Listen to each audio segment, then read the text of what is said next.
The storm began as a whisper, a low rumble in the distance that passengers ignored as they shuffled through security lines and waited for flights to be announced.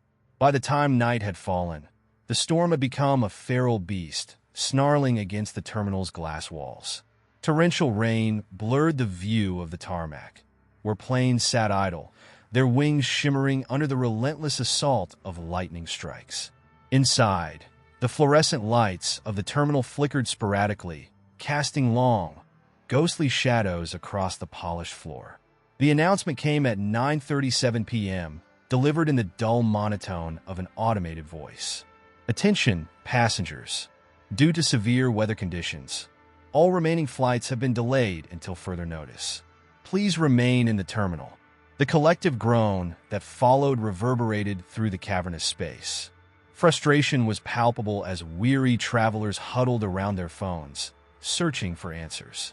The airport staff had thinned out, with only a handful of employees lingering at the gates, their faces tight with unease. At Gate C5, a small group of strangers began to bond over their shared predicament. There was Lisa, a businesswoman with a sharp suit and sharper eyes. Mark, a father traveling alone with his restless 7-year-old son, Joey.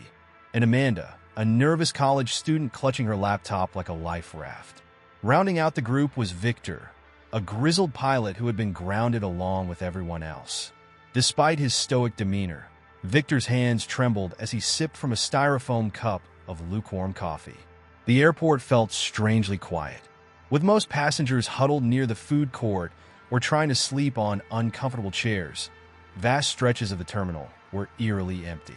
The white noise of conversations and the occasional clatter of a rolling suitcase were drowned out by the sound of the storm battering the walls. Amanda glanced at the departure board, which still glowed optimistically with flight times that everyone knew were lies. A chill ran down her spine as she realized that her reflection in the glass seemed delayed, as if it moved a split second after she did. "Looks like we're stuck here for the night," Lisa said, her voice cutting through the awkward silence. "Might as well get comfortable." She pulled out a tablet and began scrolling through emails. Joey, meanwhile, was bouncing on his chair, much to the dismay of Mark, who looked like he hadn't slept in days. Amanda kept her eyes on the departure board, but something about its flickering light made her stomach churn. "Storm's bad," Victor muttered, his voice hoarse. "This kind of weather doesn't just pop up out of nowhere. Something feels wrong." "What do you mean?" Lisa asked, her tone skeptical. Victor hesitated, his eyes darting toward the large glass windows that framed the terminal. The rain was so heavy it looked like sheets of liquid metal pouring from the sky. "I've flown through storms worse than this," he said, "but there's a pattern to them. You can feel the rhythm, the ebb and flow. This storm," he paused, gripping his cup tighter. "This storm feels alive." Lisa rolled her eyes. "Alive? Come on. It's just a freak weather system. Nothing to get superstitious about." But Amanda wasn't so sure. She'd noticed the way the airport staff had been acting, nervous, distracted, and eager to disappear as soon as their shifts ended.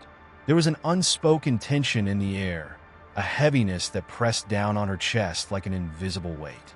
Even Joey had stopped bouncing, his wide eyes fixed on the rain-slicked windows. As the night dragged on, the terminal grew colder. The overhead lights dimmed slightly, as if the airport itself were growing weary. Victor stood and stretched, his shadow elongated unnaturally across the floor. "I'm going to see if I can find someone who knows what's going on," he said. "Stay here. Be careful," Amanda blurted out, surprising herself. Victor gave her a faint smile before disappearing into the empty corridor. For a long time, the group sat in silence, each lost in their own thoughts. Then, as if on cue, the intercom crackled to life. It was the automated voice again, but the words were distorted, garbled as though someone, or something, was speaking over it. "Attention, passengers. This is your last boarding call." Mark frowned. "That doesn't make any sense. No flights are leaving tonight." But Amanda's gaze was fixed on the departure board. The text had changed. Where there had been delays and cancellations, now there was only one message flashing over and over again. "Boarding now. Gate B13. Her mouth went dry. Gate B13?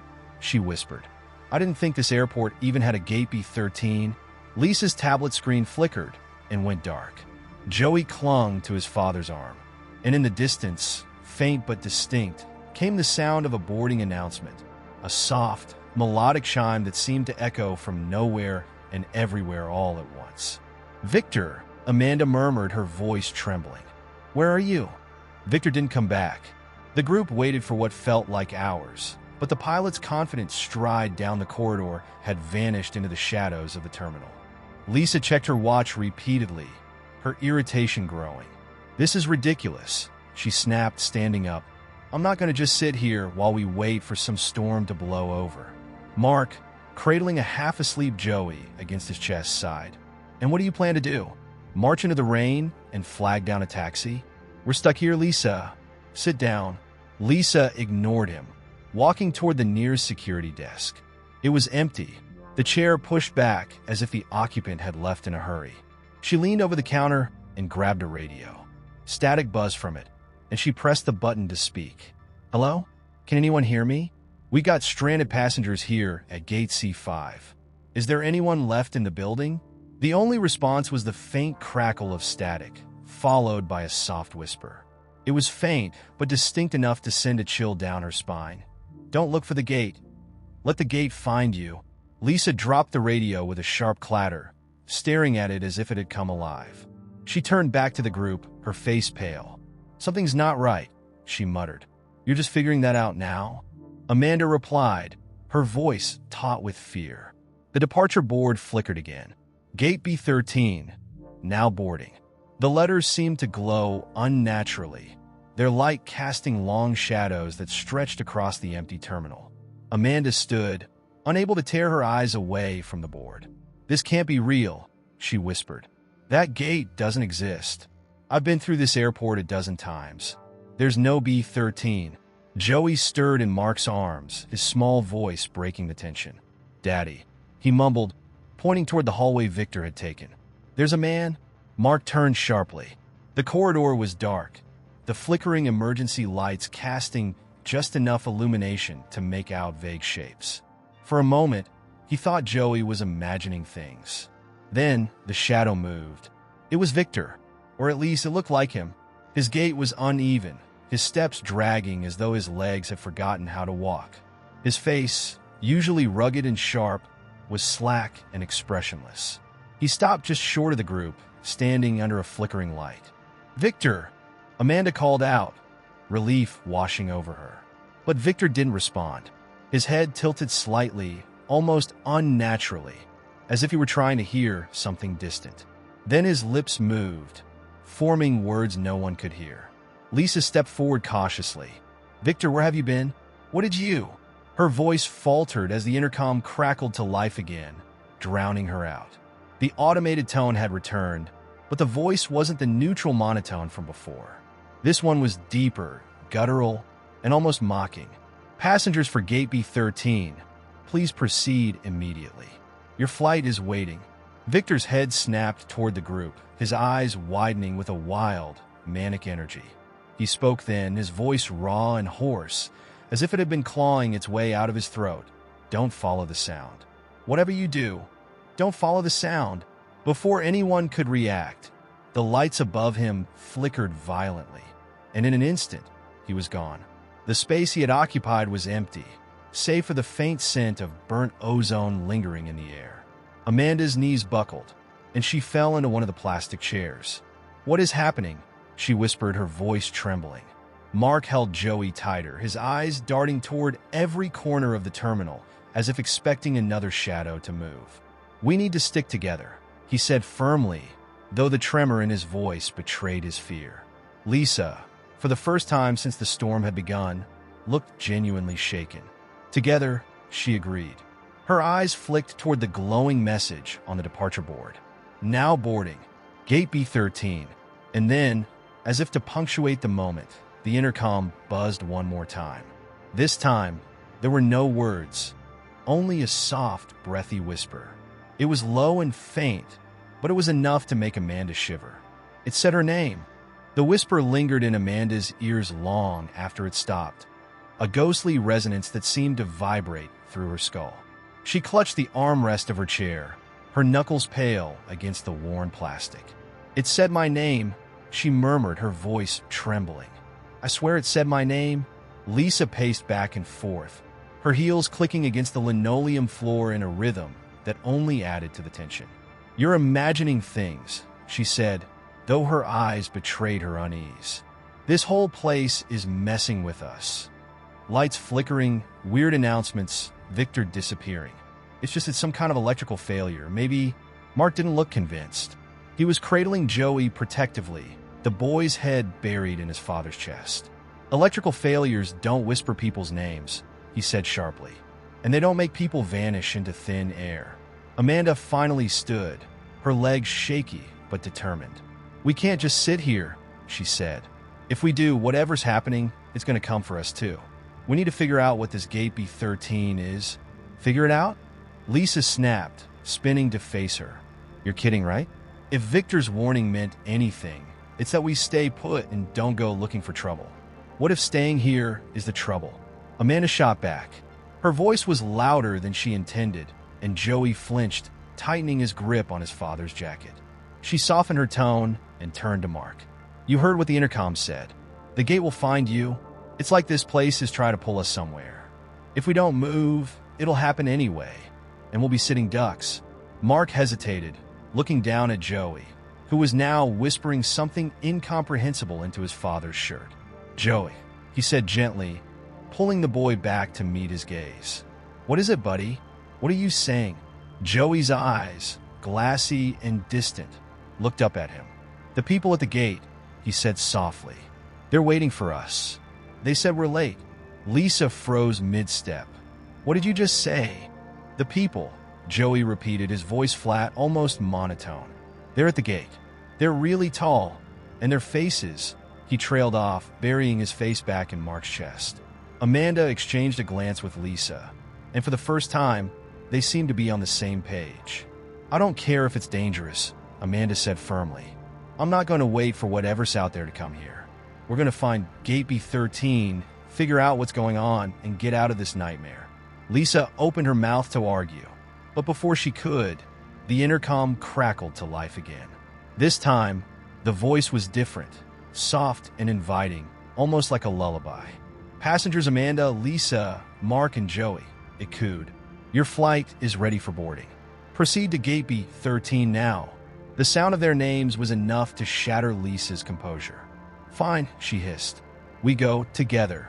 But if this turns out to be some trap, don't say I didn't warn you." The group moved cautiously, every creak of the terminal amplifying their unease. Joey clung to Mark's hand, his tiny steps nearly tripping over the hem of his father's coat.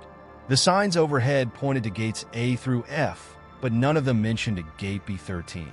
Amanda led the way, clutching her phone like a flashlight, its dim glow barely enough to pierce the shadows. As they walked, the terminal seemed to change. The once familiar layout of shops and seating areas melted into a labyrinth of identical hallways, their fluorescent lights flickering in synchronized bursts. Amanda glanced over her shoulder. "Does it feel like we're going in circles?" Mark nodded grimly. "But the signs keep pointing us forward. Look." Ahead of them, a glowing arrow marked B13 flickered on a screen. But something about the arrow was off. It pulsated faintly, as if alive, and cast a faint red hue that stained the walls around it. Lisa stopped walking. "No, no way. I'm not following that thing," she said, crossing her arms. Amanda turned to her, desperation creeping into her voice. "Then what? Stay here and wait for another Victor situation? You saw the sign. This is leading us somewhere." "That's what I'm afraid of," Lisa muttered, but she reluctantly followed. As they turned the next corner, the hallway opened into a cavernous space that none of them remembered seeing before. It was dimly lit by long rows of flickering lights, and at the far end stood a gate unlike any they had ever seen. Gate B13. The gate structure was twisted and irregular, its frame more organic than metallic. The boarding tunnel leading out of it pulsed faintly, like a giant vein carrying unseen currents. A soft hum filled the air, growing louder as they stepped closer. "Dad," Joey whispered, tugging on Mark's sleeve. "They're here." Mark's heart sank as he followed his son's gaze. Figures stood motionless near the gate, tall, gaunt silhouettes with faces that shimmered like static on a broken screen. They didn't move, but their heads tilted in unison as the group approached. Amanda's breath hitched, her legs locking in place. "Well, what are those things?" Lisa whispered a single word, her voice barely audible over the hum. "Passengers." The passengers by Gate B13 stood perfectly still, their faces flickering with unrecognizable features, as though someone had trapped distorted memories inside a grainy television. Amanda felt her chest tighten, her breath shallow as fear rooted her in place. She wasn't sure what terrified her more, their inhuman stillness or the way their heads seemed to pivot ever so slightly, as though sensing her thoughts. Mark instinctively stepped in front of Joey, shielding him from the figures. "We shouldn't have come here," he whispered, his voice barely audible. This isn't right." The hum in the room deepened, reverberating in their chests like the bass of a distant explosion. Amanda fought the urge to turn and run, though the primal part of her mind screamed for her to flee. "What do you mean, this isn't right?" she said, her voice trembling. "None of this has been right since Victor disappeared. If we don't figure this out, we're next." Lisa clutched Amanda's arm with surprising force. "Figure it out? Are you insane? Look at them," she hissed, nodding toward the flickering passengers. "They're not people, Amanda. They're not anything I've ever seen before." Before Amanda could respond, Joey spoke. His voice was small but eerily calm. "They're waiting for us," he said, stepping out from behind Mark. Mark grabbed his son's arm, panic flashing across his face. "Joey, no. Stay here with me."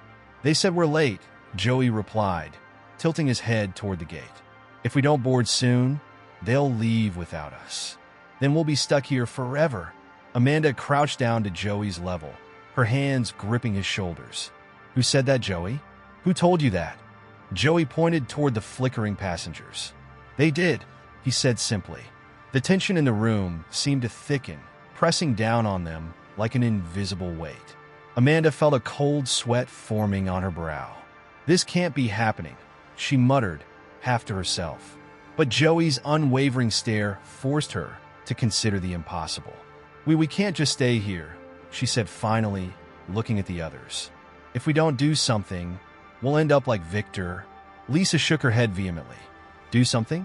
Like what? Walk up to those things and ask for directions? Listen to the creepy kid who's been talking to ghosts?" Mark shot Lisa a glare, his patience fraying. "He's not creepy. He's scared, just like the rest of us." He looked back at Amanda. "What's your plan? Exactly? Because if it's stepping through that thing..." He gestured at the pulsating gate. "You're on your own?" Before Amanda could answer, the intercom crackled again, cutting through their argument. The same soft, melodic voice from before filled the air, but this time, it was layered with an undercurrent of urgency. "Final boarding call for passengers Amanda, Lisa, Mark, and Joey. Please proceed to Gate B13 immediately." The announcement sent a chill through Amanda. She glanced at the flickering passengers, who remained still but now seemed slightly closer. Or had they always been that close? She couldn't tell anymore. "We have to move," she said, her voice firm. "Whatever this is, it's not going to let us go until we do." Lisa barked a humorless laugh. "Move? Toward that? I'd rather take my chances hiding in the bathroom." Mark was torn, his grip on Joey tightening. "Amanda, if we go through that gate, we have no idea what's on the other side. For all we know, it could be worse than this. Worse than being hunted by whatever this is." Amanda shot back, motioning to the figures. "I'll take my chances." Before anyone could stop her, Amanda took a cautious step forward. The hum in the room grew louder, almost welcoming, as if the gate itself was reacting to her movement. The flickering passengers tilted their heads in unison, their movements jerky, like a marionette's strings being pulled by an unskilled puppeteer. "Amanda, wait!" Mark called, but she didn't stop. Her foot crossed the threshold of the gate, and the air around her seemed to ripple like water disturbed by a stone. The hum grew deafening, and Amanda was hit with an overwhelming sensation of vertigo. For a moment, she thought she was falling, her body weightless in an endless void. Then she was back on solid ground, though everything around her had changed. The terminal was gone, replaced by a strange expanse of infinite blackness dotted with faint, glowing orbs that pulsed rhythmically. A sharp wind whipped around her, carrying with it a cacophony of whispers in 1,000 different voices. Amanda turned, her heart sinking as she realized the others hadn't followed. She was completely alone, or so she thought, until she heard footsteps behind her. Amanda spun around at the sound of footsteps, her heart pounding like a frantic drum. The inky blackness of the strange expanse seemed to stretch endlessly in all directions, but the footsteps grew louder, deliberate, as if whoever, or whatever, was approaching wanted to be heard. "Who's there?" Amanda called, her voice trembling. The air here felt thick, as though it were pressing against her skin, and the faintly glowing orbs in the distance pulsed in time with her rising fear. From the shadows, a figure emerged. At first, it was nothing more than a silhouette, but as it stepped closer, Amanda felt the blood drain from her face. The figure wasn't a stranger. It was Victor. His expression was eerily calm, but his eyes glinted with something unsettling, like he'd seen too much, like he no longer belonged in any world Amanda understood. "Amanda," he said softly, his voice almost drowned out by the constant whispers swirling around them. "I've been waiting for you." "Victor," she gasped, stumbling backward. How are you here? Where are we?" Victor took another step closer, and Amanda noticed something off about him. His movements were smooth but unnatural, as though he were gliding rather than walking. His shadow didn't match his form, flickering and distorting as though it were alive. "You shouldn't have come," he said, his voice tinged with sadness. "But now that you're here, you need to know the truth." "What truth? What's going on?" Amanda demanded, her voice rising. She felt her composure slipping, her mind clawing at the edges of reason to make sense of the impossible. Victor tilted his head, his gaze almost pitying. "This place, it's not what it seems. The airport, the passengers, the gate, it's all part of them." Amanda froze. "Them? Who's them?" Victor hesitated, as if struggling to find the words. "I don't know what they are exactly, but they're not human. They use the airport as a trap, a way to lure people in. Travelers like us, people between places, caught in transition. They feed on us, on our fear, our confusion, our memories. Once you step through the gate, you become part of their world." The weight of his words hit Amanda like a physical blow. She felt the world around her tilt, the whispers growing louder, as if they were reacting to Victor's revelation. But why? What do they want from us?" Victor's expression darkened. "To exist. They can't survive on their own. They're parasites, feeding off the lives they steal. Every time someone disappears at the airport, every time someone steps through one of their gates, they grow stronger." Amanda's knees threatened to buckle, but she forced herself to stay upright. "There has to be a way out," she said, her voice desperate. "We can't just let them win." Victor's face softened, but there was a deep sadness in his eyes. "There might be a way," he admitted, "but it's dangerous." "The orbs," he said, gesturing to the faintly glowing lights in the distance. "They're connected to them. If you can destroy one, it might sever their hold on this place. But they'll try to stop you. They always do." The whispers grew into a low, menacing rumble, as though the very air was warning Amanda against taking another step. Victor glanced over his shoulder, his calm demeanor slipping for the first time. "They know I'm telling you this. You have to go now? But what about the others?" Amanda asked, panic rising in her chest. "Mark, Lisa, Joey, they're still back there?" Victor shook his head. "They're not safe, but you can't help them if you don't help yourself first. Find the orb. Destroy it. If you're lucky, it might break their control long enough for all of you to escape." Amanda hesitated, torn between the urgency of Victor's words and the terror of what lay ahead. The glowing orbs in the distance seemed impossibly far, like stars in an unreachable galaxy. But deep down, she knew she couldn't stay here, couldn't let herself become another victim of whatever nightmare this was. Taking a deep breath, Amanda squared her shoulders and took a step toward the nearest orb. The ground beneath her feet felt unstable, as though she were walking on the edge of reality itself. Behind her, Victor's voice called out one last time, faint and echoing. "Be careful, Amanda.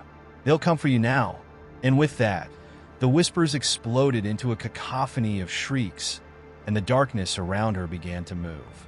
Amanda pressed forward into the endless expanse, each step more treacherous than the last. The faintly glowing orb in the distance seemed to retreat as she approached, teasing her with its elusive light. The darkness around her felt alive, rippling with unseen motion. The whispers had evolved into sharp, guttural voices, their words indecipherable but laced with menace. She clutched her arms to her chest, trying to steady herself against the oppressive weight of the air. The landscape shifted beneath her, the ground no longer solid. It felt like walking on the surface of a lake frozen mid-boil, undulating beneath her feet. Amanda's shoes made no sound as she moved, as though the ground itself refused to acknowledge her presence. The orb ahead pulsed, brighter for a moment, then dimmed. Suddenly, the darkness coalesced into a shape ahead of her. A figure, tall and thin, with limbs that seemed too long and a head that swayed unnaturally from side to side. Amanda stopped dead in her tracks, her breath catching in her throat. "Go back," the figure hissed, its voice a chorus of overlapping tones, each one striking her ears like shards of glass. Amanda's heart raced, but she refused to turn back. Victor's warning echoed in her mind. The only way to escape was to destroy the orb. "No," she said, her voice trembling but resolute. "I'm not stopping. You can't keep me here." The figure tilted its head, the motion jerky and unnatural, as though it were testing her resolve. Then it stepped closer, its limbs elongating with each movement. Amanda stumbled backward, her instincts screaming at her to run. But she stood her ground, gripping the flashlight in her hand as though it were a weapon. "You don't belong here," the figure growled, its voice splintering into a cacophony of growls and whispers. Amanda took a deep breath, forcing herself to speak. "Neither do you," she said. "You steal people's lives, their memories.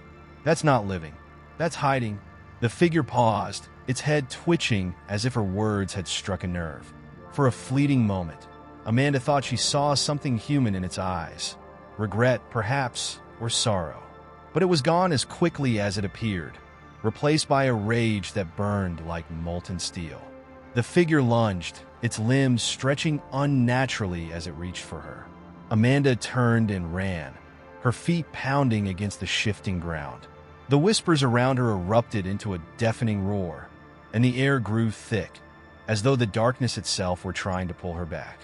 The orb loomed closer now, its light steady and unwavering. Amanda could feel its pull, a strange warmth emanating from it, cutting through the icy dread that had gripped her since stepping into this place. She risked a glance over her shoulder and saw the figure pursuing her, its form distorting and flickering as it moved. Adrenaline surged through her veins, and she pushed herself harder.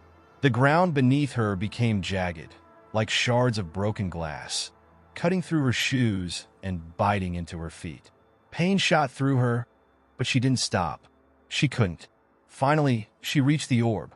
It was smaller than she'd imagined, no bigger than a basketball, but its light was blinding up close. Amanda reached out, her hand trembling as she touched its surface. The warmth she had felt from afar now burned, searing her skin, but she didn't pull away. The figure screamed, its voice a high-pitched wail that shook the very fabric of the air. Amanda gritted her teeth, forcing her fingers deeper into the orb's surface. It resisted, as though it were alive, but she pressed on, pouring every ounce of her strength into the act. With a deafening crack, the orb shattered. Light exploded outward, consuming everything in its path.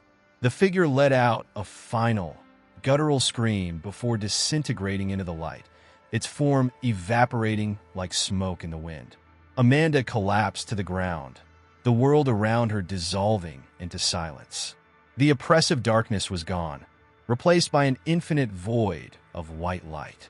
For a moment, She felt weightless, untethered, as though she were floating between worlds. Then she heard a voice, faint at first, but growing stronger. "Amanda!" Her eyes fluttered open, and she found herself back in the airport terminal. Mark, Lisa, and Joey were crouched over her, their faces pale and stricken. The flickering passengers by gate B13 were gone, replaced by a normal crowd of weary travelers. "What happened?" Amanda croaked, her throat dry. "You were gone," Mark said, his voice shaking. "1 second you were with us, and then you vanished. We thought." He cut himself off, his eyes darting nervously toward the gate. Amanda sat up, her body aching. She looked around, half expecting the figures or the gate to reappear. But everything seemed normal. Too normal. "I think I stopped it," she said finally, her voice hollow. "But I don't think it's over." Lisa frowned, her face pale. "What do you mean?" Amanda didn't answer. She couldn't shake the feeling that something was still watching her, waiting for its chance to strike again. Amanda sat on the cold airport floor, her head spinning as reality around her began to reassemble itself. The familiar hum of the terminal returned, blending with the mechanical voice announcing flights and the chatter of travelers. It should have been comforting, but it wasn't. Something about the air felt heavier, as though the darkness she had confronted had left an invisible residue behind. Mark helped her to her feet, his hand trembling as he gripped hers. "Amanda," he said, his voice barely above a whisper. "We need to leave. Now." Amanda glanced at the others. Joey's face was pale, his usual carefree demeanor replaced by a haunted look. Lisa was staring at gate B13, her lips pressed into a thin line. The gate itself looked normal, its sign showing the same canceled flight as before. But Amanda could feel it, the energy radiating from that spot. Whatever had happened, it wasn't finished. "We can't just leave," Amanda said, her voice steady despite the pounding of her heart. "If we walk out now, it'll just happen again. To someone else? Let it..." Joey snapped, his voice breaking. "Let it happen to someone else. We barely got you back, Amanda. Do you want to go back in there?" Amanda's gaze dropped to the ground. She didn't want to go back. The thought of those whispers, the figure, the suffocating darkness, it was enough to make her chest tighten. But she couldn't ignore the truth. The orb had shattered, yes, but the entity she'd confronted wasn't truly gone. She could feel it lingering, watching her even now. "Something's still here," Amanda said, looking at Mark. "You can feel it, can't you?" Mark hesitated, then nodded. "It's faint, but yeah, it's like the air. I don't know. It feels wrong."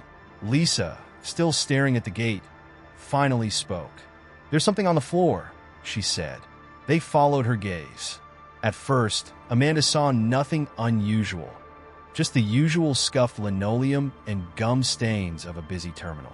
But as she looked closer, she saw it, a faint black smear, almost imperceptible against the floor. It pulsed slightly like it was alive. Joey backed away. Nope, I'm done. That's not normal." Amanda crouched beside the stain, ignoring Joey's protests. The closer she got, the colder the air became. The smear was unlike anything she'd ever seen, shifting and writhing as though it were liquid trapped in a solid state. She reached out, hesitating for a moment before brushing her fingers against it. The effect was immediate. A surge of cold shot through her body, and her mind was flooded with images. Hundreds of faces screaming silently, their expressions contorted in terror. She pulled back with a gasp, clutching her hand to her chest. "What is it?" Mark asked, kneeling beside her. "It's..." Amanda struggled to find the words. "It's like memories. Painful memories. People who were trapped there. Maybe? I don't know. But they're still here." Lisa frowned. "If those are memories, then it's not over. That thing is still feeding." Joey threw his hands up. "So what? What are we supposed to do about it? Call a priest? Burn the place down?" Mark ignored him, his focus on Amanda. "If the memories are still here, maybe there's a way to release them. Like finishing what you started." Amanda shook her head. "I don't even know where to begin. Destroying the orb felt right in the moment, but I don't know if I actually stopped anything." The stain pulsed again, and Amanda felt the whispers returning. Not in her ears, but in her mind. They were quieter now, like distant echoes, but their presence was undeniable. She looked back at her friends, her resolve hardening. "I think I need to go back," she said. Lisa grabbed her arm. "Absolutely not. You barely made it out alive. Whatever's on the other side, it's not worth your life." "If I don't, this thing will keep feeding," Amanda said. "And the next person might not be so lucky." Mark stepped forward, placing a hand on Lisa's shoulder. "She's right. We have to figure out how to end this, or it'll just keep spreading." Joey let out a bitter laugh. "Spreading? Are you hearing yourselves? This isn't a horror movie. It's real life. We're not equipped to fight whatever that is." Amanda straightened, her jaw set. "I don't think we have a choice. Whatever this thing is, it's already started. If we walk away now, it won't stop." The group fell silent, the weight of her words settling over them. Finally, Mark nodded. "If you're going back, I'm going with you." "Same," Lisa said, though her voice wavered. All eyes turned to Joey, who looked torn between anger and fear. He sighed heavily, rubbing his temples. "Fine, but if I die, I'm haunting all of you." Amanda managed a weak smile. "Deal?" They turned back to Gate B13, the black stain pulsing ominously at their feet. Whatever lay ahead, Amanda knew one thing for certain. This was far from over. The walk to Gate B13 felt different this time.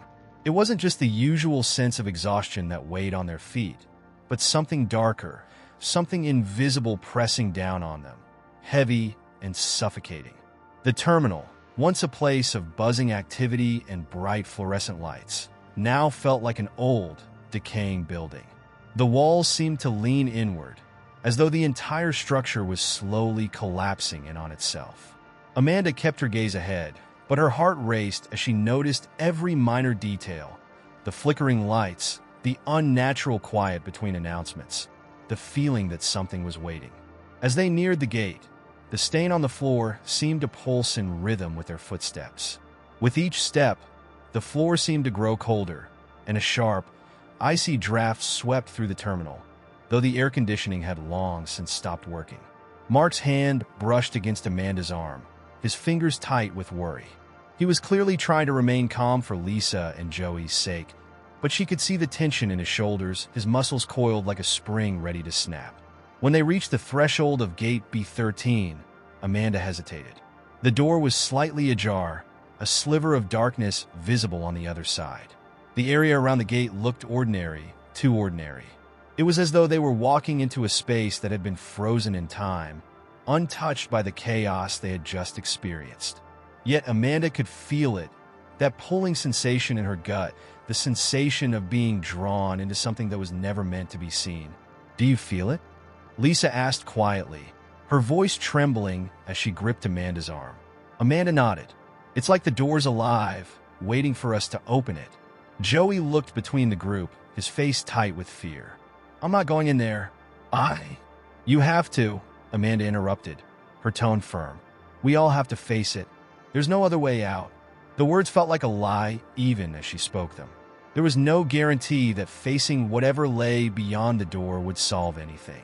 But the truth was, she could feel the weight of their decisions pressing down on them. There was no running away. This was the only path forward. Mark reached out and pushed the door fully open. The darkness beyond was so thick, so absolute, that it felt like stepping into a void. It was not simply the absence of light, but the absence of everything, sound, space, time. It was as though stepping into the room would be like stepping out of reality itself. Amanda glanced at her friends, trying to reassure them with a look. Lisa swallowed hard and nodded, her face pale but determined. Joey, however, stood frozen, eyes wide, unwilling to cross the threshold. I can't do this," he muttered, his voice distant. "You have to," Amanda said again, her voice quiet but urgent. "Please, Joey, it's the only way." Joey hesitated for a long moment before reluctantly stepping forward, his every movement stiff, as if each inch was being dragged forward by an invisible force. The air around him seemed to crackle, charged with a static energy that sent a chill through the group. Amanda followed, Mark right behind her, Lisa just a step behind him. As they stepped into the darkness, the door slammed shut behind them, cutting off all light.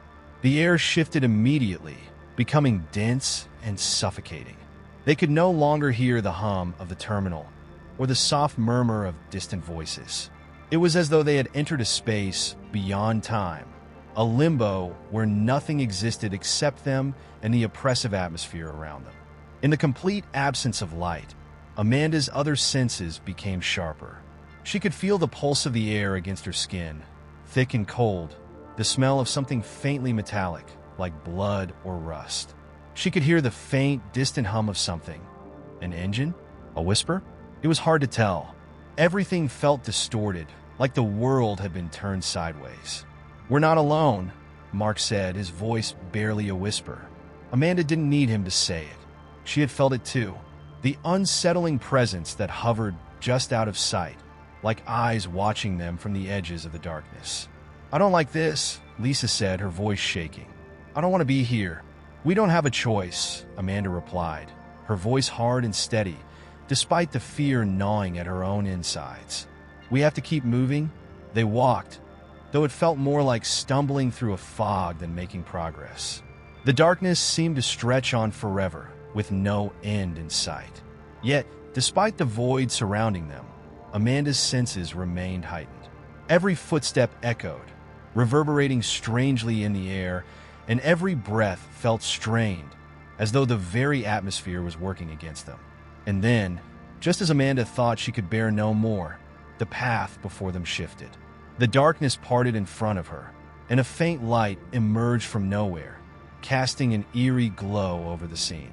There, standing before them, was an enormous door, tall, dark, and ancient. Its surface was covered in intricate carvings that seemed to move, shifting and swirling with life. Amanda could feel its presence before she even touched it, as if it had been waiting for her. "Is this it?"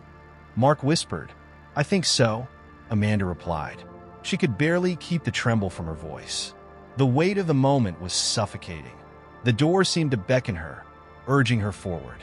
With every step closer, Amanda could feel the gravity of it pressing down on her chest, as though the door were the key to unlocking everything that had been lost. "I think we're about to find out what's on the other side," Amanda said, her voice low but resolute. Her hand hovered over the door's handle. For a moment, she paused, but there was no turning back now. With a deep breath, she grasped the handle and twisted. The door creaked open slowly, and the darkness beyond seemed to swallow her whole. When the door swung open, it wasn't the sudden rush of air that Amanda expected. Instead, it was a suffocating silence that pressed down on her, enveloping her in a cocoon of unease. The light that had appeared from nowhere now flickered erratically, casting long, distorted shadows that seemed to move and breathe on their own. It felt as though the very room, the very walls were alive, watching them, waiting. She stepped forward cautiously, the others trailing behind her.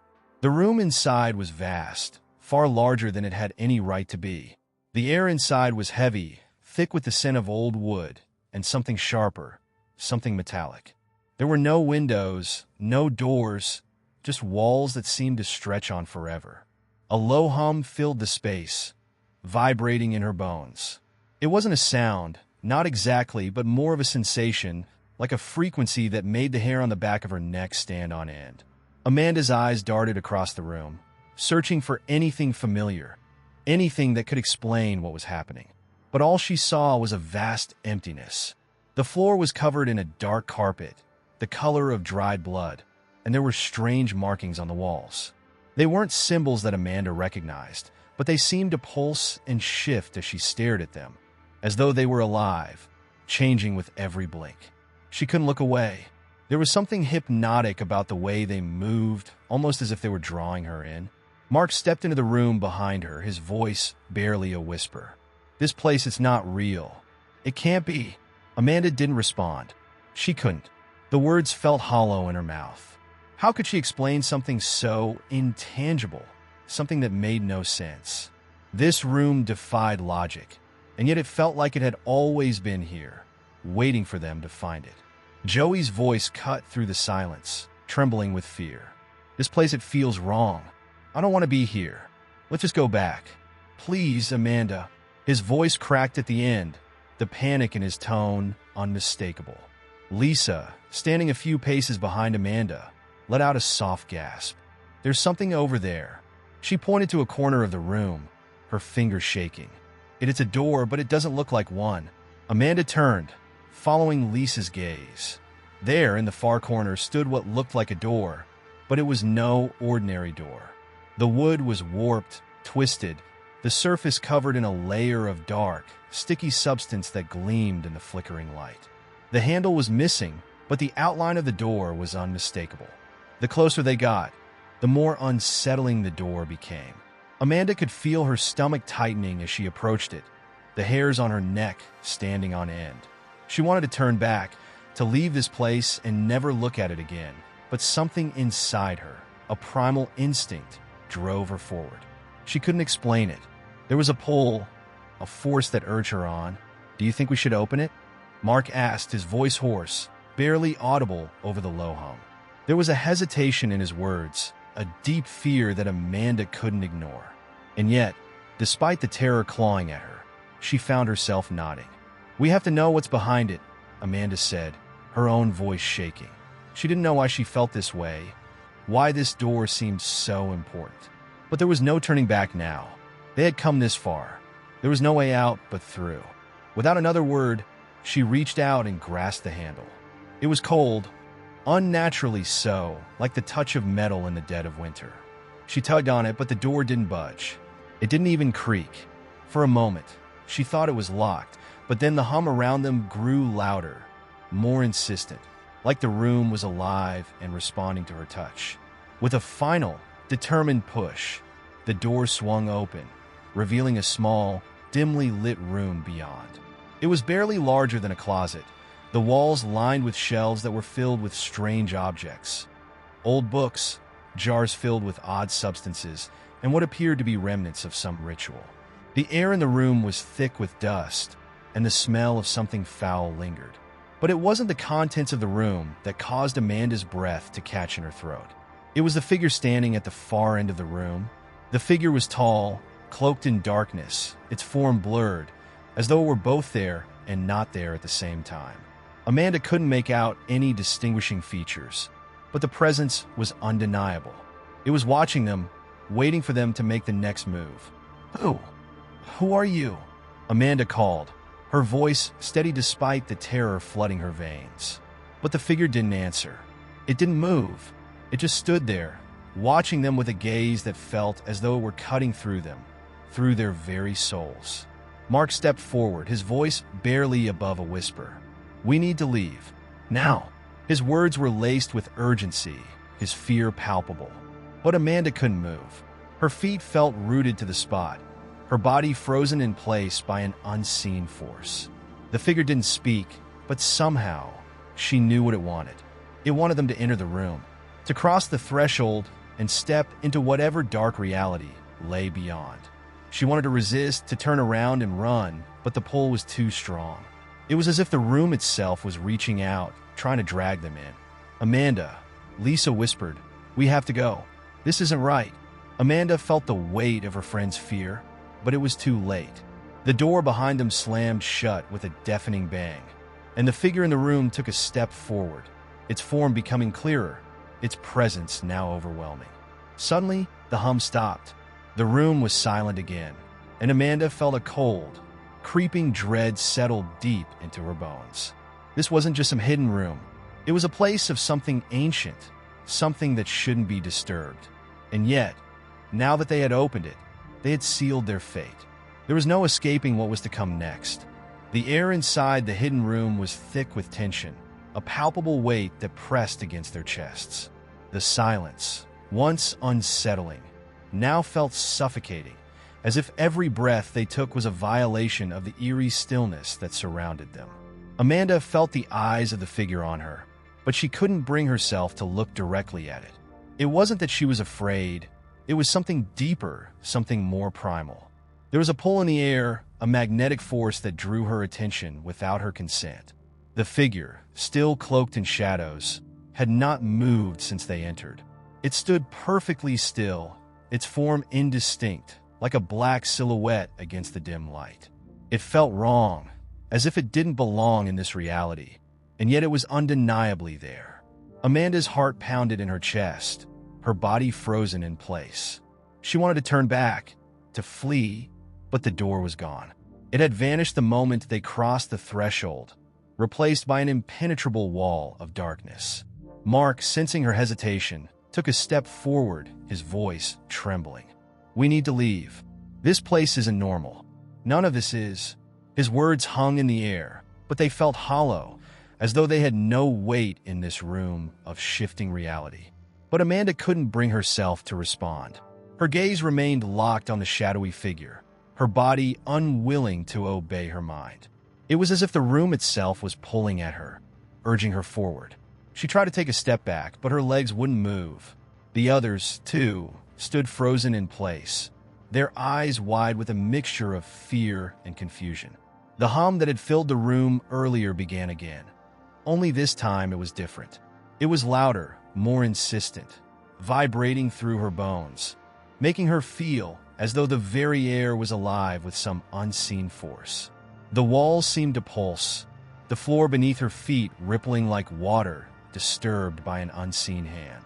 It was as though the room itself was breathing, expanding and contracting with each passing moment.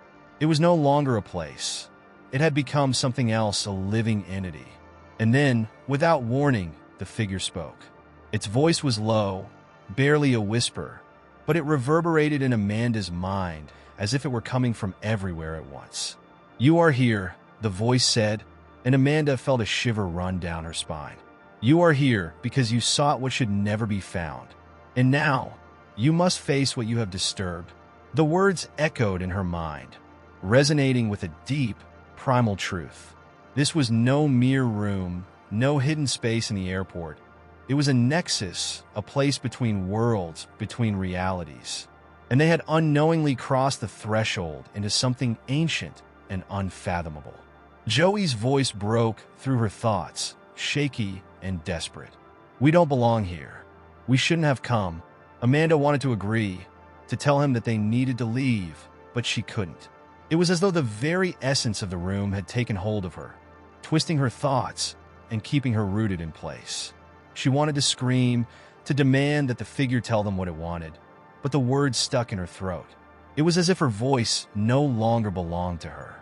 "Leave," the figure intoned again, its voice rising, filling the room with an overwhelming presence. "You can leave, but only if you understand. Only if you see what lies beyond." Mark stepped forward, a hint of defiance in his posture. "What are you talking about? We haven't done anything. We didn't know." The figure's form shifted then, twisting and warping as if the shadows themselves were alive. It moved no longer stationary, its body bending and reshaping in impossible ways. Amanda could see it now. Its eyes, two pinpricks of light in the dark expanse, glaring at them with an intensity that felt as though they were being pierced to their very souls. "Knowledge is a curse," the figure whispered, its voice now a hiss. "You have seen what others have sought, and now you will pay the price. But there is a way out, a path, unseen, hidden in the folds of time. Follow it, and you will escape. But beware, the path is treacherous, and those who stray from it are lost forever."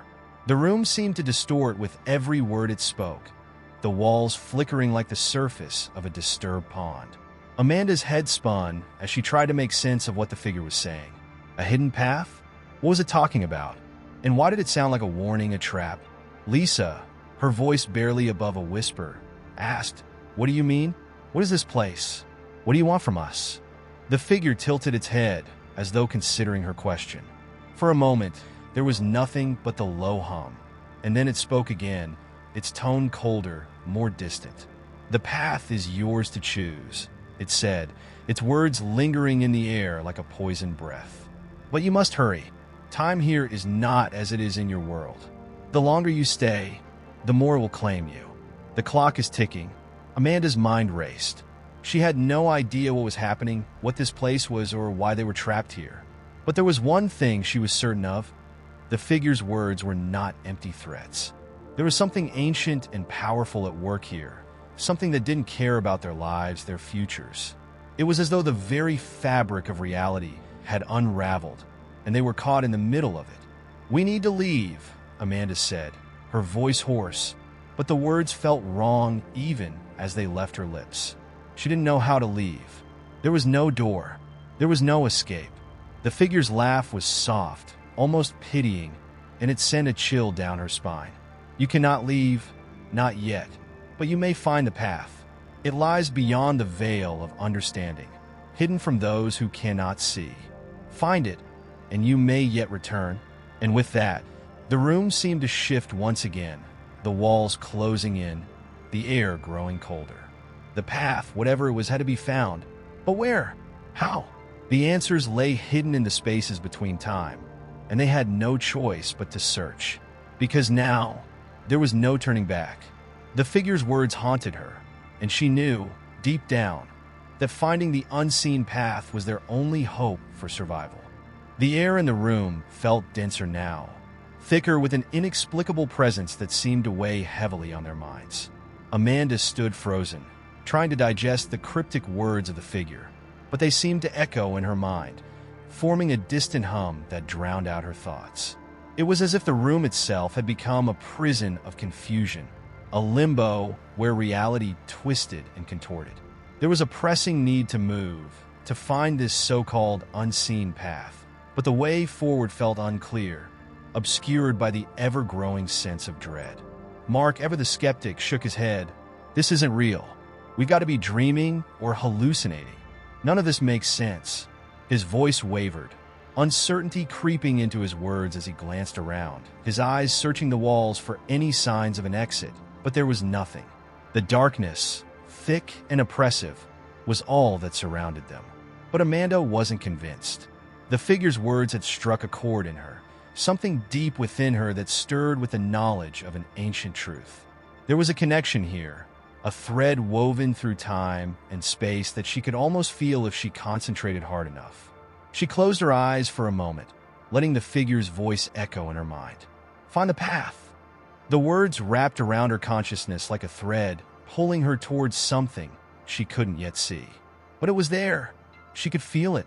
Opening her eyes, Amanda turned to the others. "We have to find it. Whatever this path is, it's the only way out." Lisa's face was pale, her eyes wide with fear. "And how do we even begin to look for something we can't see? How are we supposed to know where to start?" Amanda hesitated, but something in her gut told her they had no choice. The figure's warning echoed louder than any of their doubts. Time was running out. The room, this space between realities, was changing them. They could feel it. Every second they lingered, they grew more detached from their own world, as if the very act of staying in this place was slowly erasing them. Something had to be done. The hum that had once seemed distant now intensified, reverberating through the room with an almost tangible force. It seemed to call out to her, a magnetic pull that intensified with each passing second. Amanda, feeling the weight of the moment, took a step forward. "We start by moving. We don't wait for this place to change us any further." The others hesitated, but followed, their steps unsure as they ventured further into the shifting darkness. As they walked, the air around them seemed to warp, twisting like a funhouse mirror.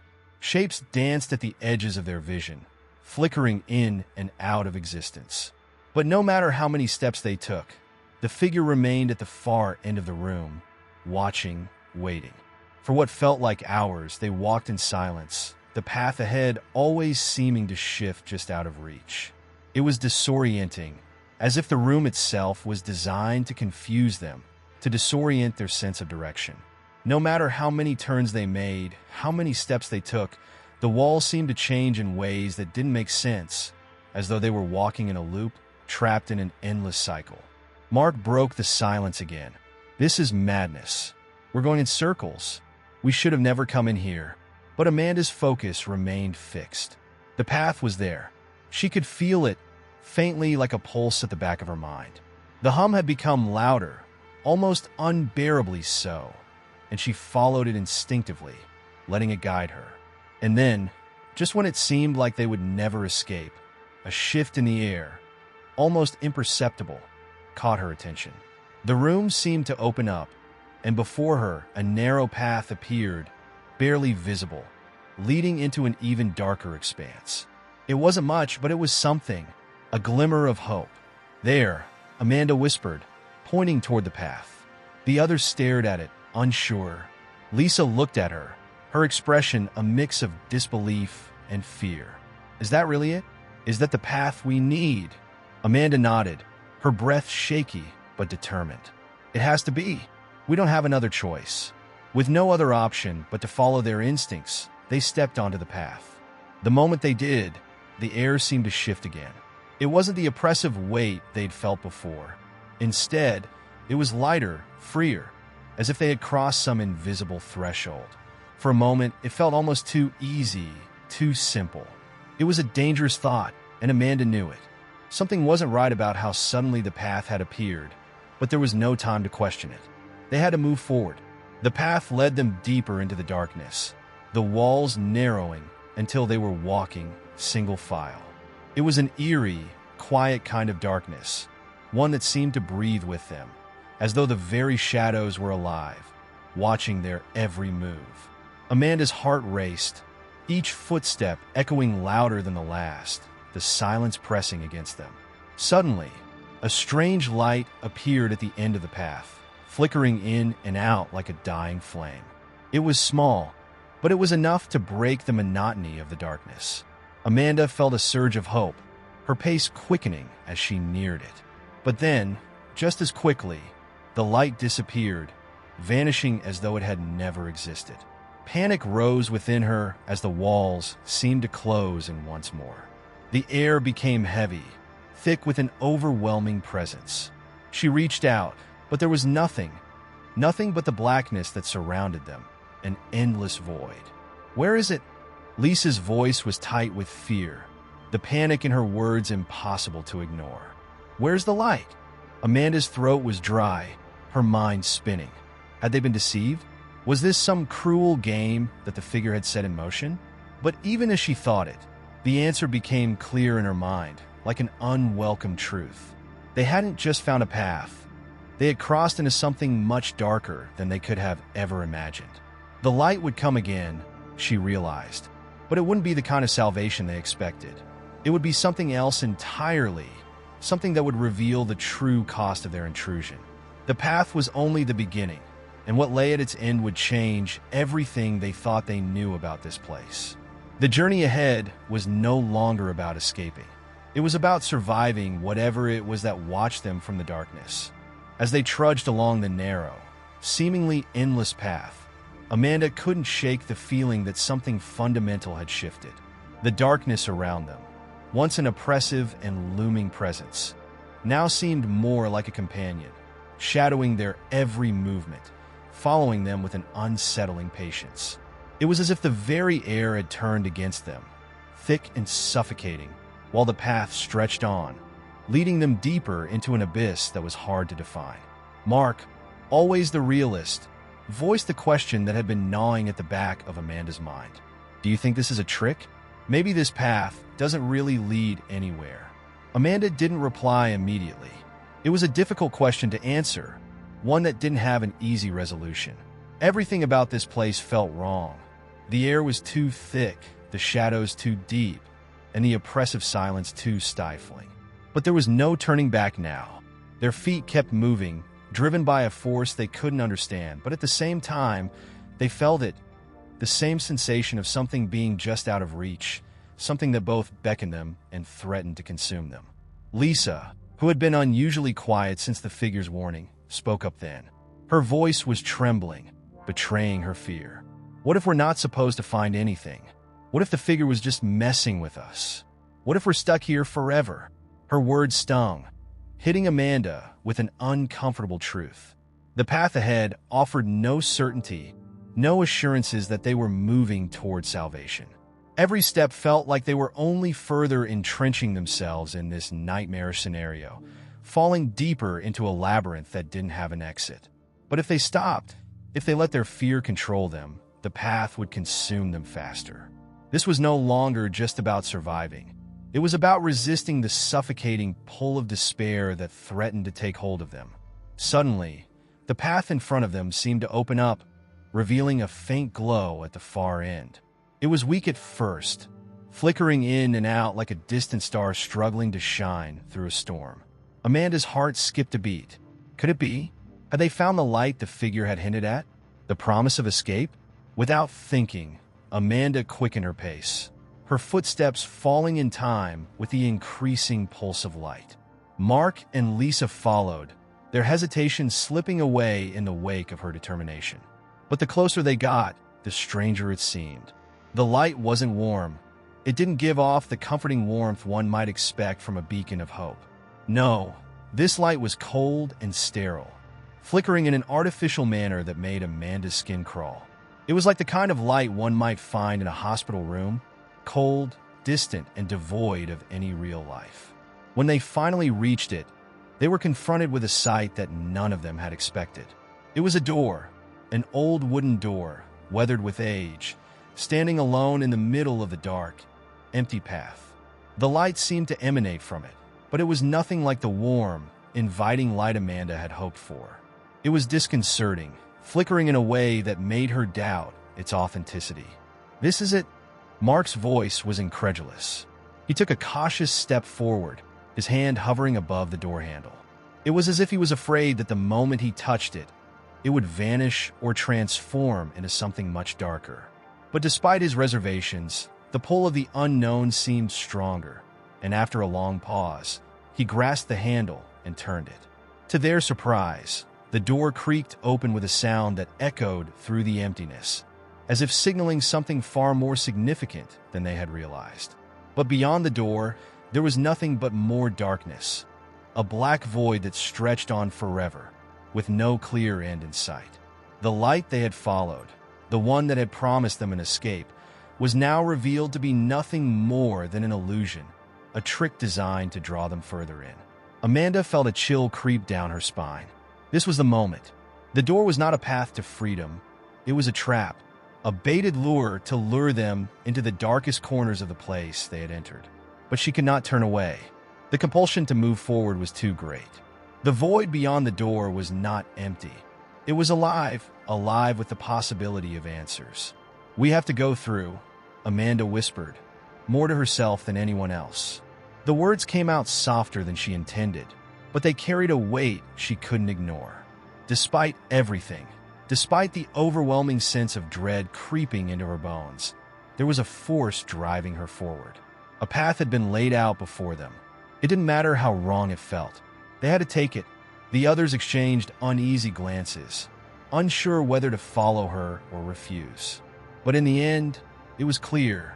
The door had drawn them here for a reason, and they couldn't afford to stop now. Slowly, cautiously, each of them took a step forward, crossing the threshold into the unknown. What lay beyond was a world different from anything they had imagined. The darkness felt more oppressive, the air heavier. But there was something more, something beyond the physical realm of the senses. Amanda could feel it, something ancient, a presence that filled the void with its weight. The others felt it too, she knew. They were no longer walking down a path, but standing at the precipice of something far darker. The door, which had promised a way forward, had only led them deeper into this shifting nightmare.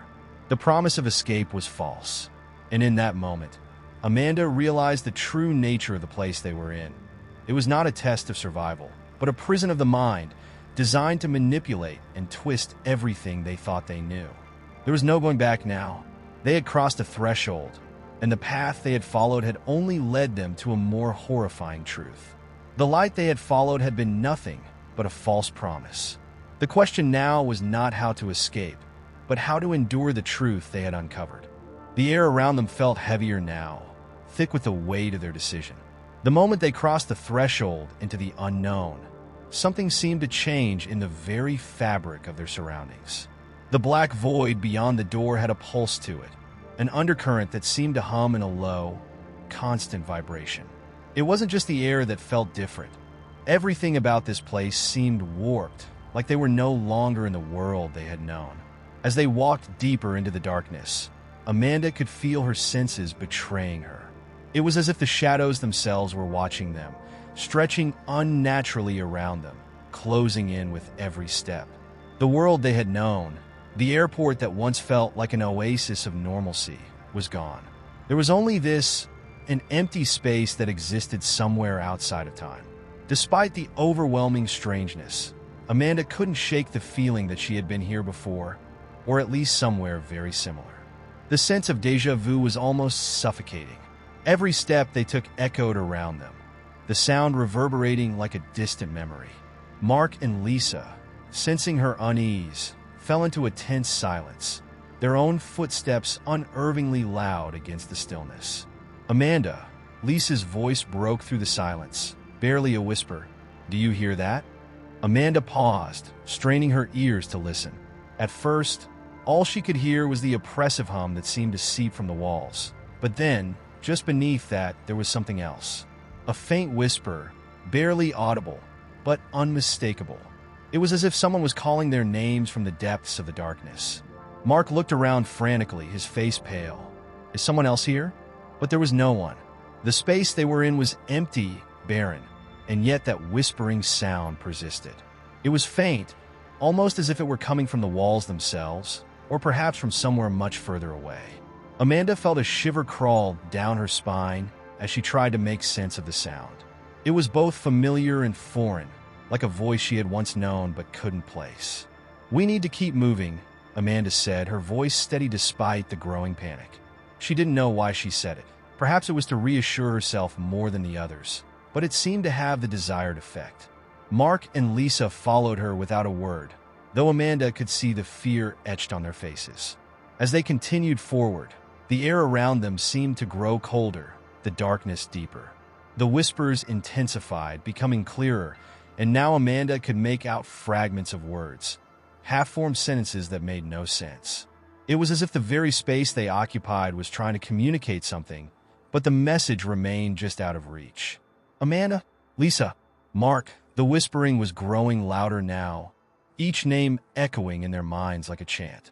But there was no one to be seen. The shadows seemed to stretch and shift around them, like living things, and yet they still couldn't see what was causing the sound. They reached what appeared to be the end of the path, a dead end. The darkness had no real shape here, no walls or boundaries. There was nothing to hold on to, nothing to anchor them. But in the distance, something caught Amanda's eye. A flicker, like a faint light in the distance, barely perceptible, but undeniably present. "Is that a door?" Mark asked, his voice trembling with uncertainty. Amanda squinted, trying to make sense of the shape. It was hard to tell. The light was so faint and distorted, but something about it was different. This wasn't like the door they had encountered earlier. It was something else, something familiar. The light that emanated from it wasn't cold, but soft, warm even, like the glow of a memory long forgotten. Against her better judgment, Amanda moved toward the light, drawn to it by some invisible force. The others hesitated, but then followed, their footsteps barely making a sound as they crept toward the flickering glow. The closer they got, the clearer the shape of the door became. It was an old wooden door, just like the first one they had seen, but this one had intricate carvings etched into its surface, delicate patterns that seemed to shift as they approached. Mark reached out and touched the door handle, the warmth radiating from it sending a strange sense of calm over him. But as soon as his fingers made contact with the brass knob, a jolt of energy passed through him, sharp and electric. He recoiled in shock, but the door was already creaking open, as if it had been waiting for them. "What the hell?" Lisa whispered, her voice shaky with fear. As the door swung open, Amanda felt a sudden wave of nausea wash over her. The air around them thickened even more, and the shadows seemed to deepen, enveloping them entirely. Beyond the door, there was nothing but a black abyss, a swirling void that seemed to pull them in with every step they took. But in that darkness, something was stirring. Something was waiting. Amanda stepped forward, despite the overwhelming fear that gnawed at her insides. There was no turning back. They had crossed a point of no return, and now, all they could do was continue forward into the unknown, to whatever lay beyond the door. As she crossed the threshold, Amanda felt the ground beneath her shift, and for a brief moment, she thought she had stepped into a different world entirely. The familiar hum of the whispers was replaced by a deep, resounding silence. But it wasn't an ordinary silence. It was the kind of silence that spoke louder than anything else. This place, whatever it was waiting for them, and it wasn't interested in their survival. As Amanda stepped into the void, she immediately felt a shift.